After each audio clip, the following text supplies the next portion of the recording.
we're going to make some fun beaded ornaments for our tomato cages and plant supports today. And we're also going to make some painted rock labels and signs for our garden.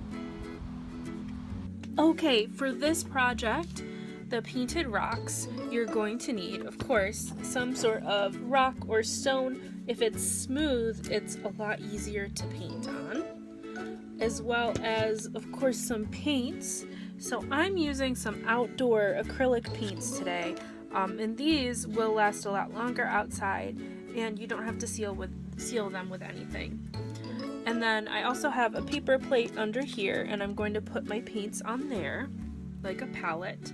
And I have a variety of brushes just because maybe I want to paint larger strokes or do some lettering with smaller brushes. So I have a bunch of different ones there. And then I also have a cup of water here to clean my brushes between colors. And to protect my surface, I put down this sheet of newspaper below it so that we don't get any spills or damage. Alright, so let's get started painting our rocks.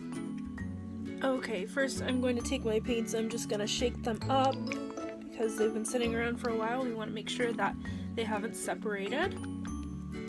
So now I'm just going to put my paints on the palette.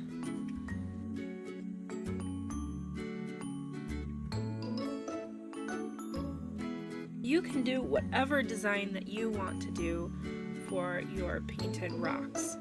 So I am just going to take the larger brush and I'm going to paint it white first. And you can do a coating of any color that you like. Just be creative, do whatever you want with this and whatever inspires you. Okay, I'm gonna let this dry so that way I can put another layer on it. So I'm just going to take my rocks and I'm just going to decorate them all a little bit differently. And you can wash your brush between colors and just make sure that you get a lot of that water off. Since we're not doing watercolors here, we're doing acrylics, you don't want a lot of water left in your brush.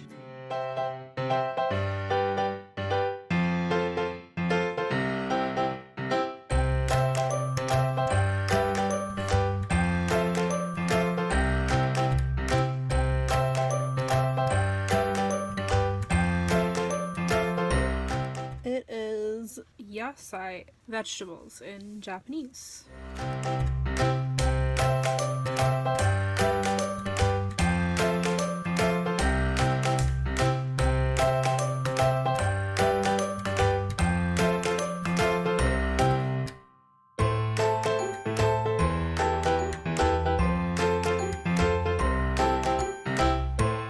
So it looks like this white one has dried mostly.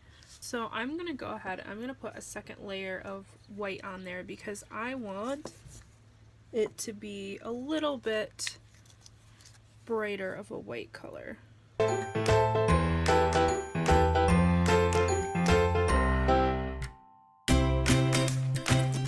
Now, I would wait for your paint to dry a little bit before you try adding a second layer. You can, of course, experiment and try adding paint onto it while it's wet. It might be kind of fun or interesting. You can blend different colors easily when they're wet. But if you're trying to get like a clean, crisp line on top of this background color, it's better to wait for it to dry a little bit first. So I'm going to make a ladybug.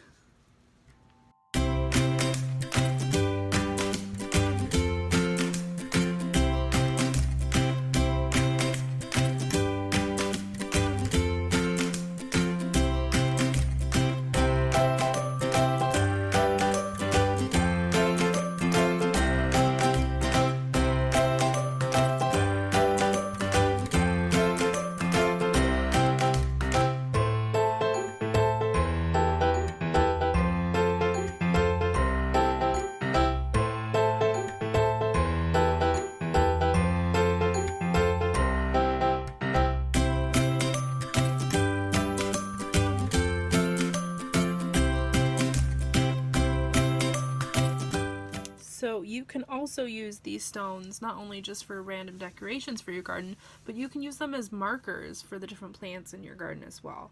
So if you have smaller ones, you could do lots of smaller ones for each different plant that you have, or you can do larger ones for just decoration. So I'm going to do this one for my herb garden, and I'm going to have it say herbs.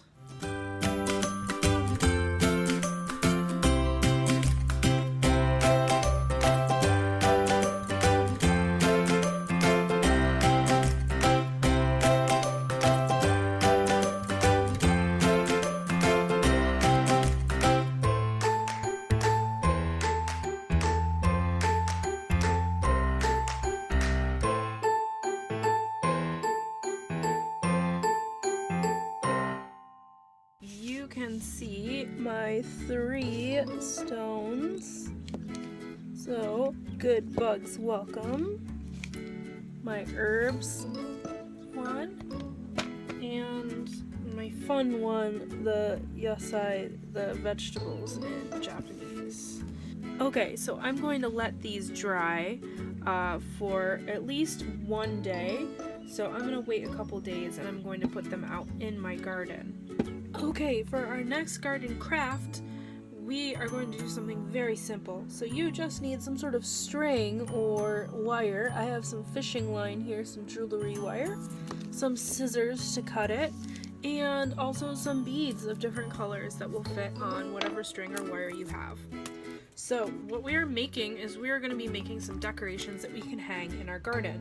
So you can hang these either from like hanging planter hangings, you can hang them on branches of trees or shrubs, but what I like to do is I like to hang these on the tomato cages that I might put in my garden, either for tomatoes or you can hang them on other supports that you might use for flowers as well. So what we need to do is start with your string, and we are going to figure out how long we want it to be. So you can make it however long you want. I'm going to do maybe about this long, so I'm going to make it a little longer to give me room for tying my knots, and then I'm just going to cut the length there. Okay, so first thing I'm going to do is I'm going to make a knot on the end. Okay, so I'm just going to take my string and I'm going to make a double knot at the end of my string. And this is going to hold all of my beads on there. And make sure that it's nice and tight.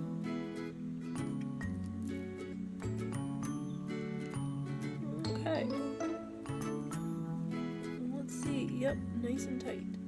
Okay, so next we're going to take our string and we're going to start stringing beads on there. So I am going to start with a larger size bead and just put it through the string. Now when I get to the bottom where the knot is, I'm just going to kind of put this second end piece there through. Now test it and try pulling it and make sure that the hole isn't too big on your bead where that knot is going to go through. Now I'm pulling pretty hard and it looks pretty secure. So I'm just going to keep putting my beads on there, whatever color and size that you like.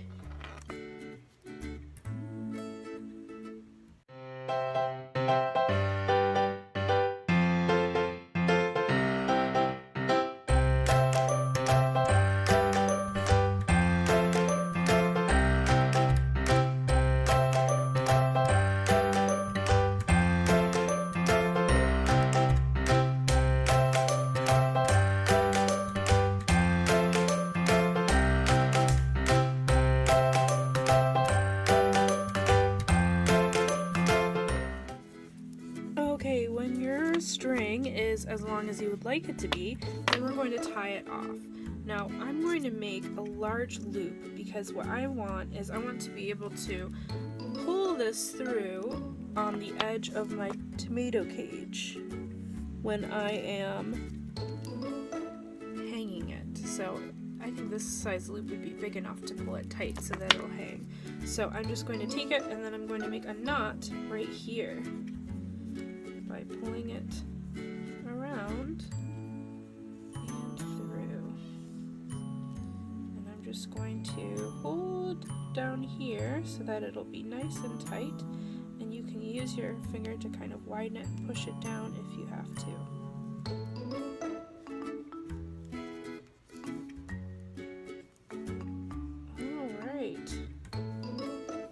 Okay, so I have my first ornament for my garden. So this is fun because it can catch the light and it'll look really pretty when the light is going through it. Alright, so you can make multiple ones. So let's try making another one just for fun.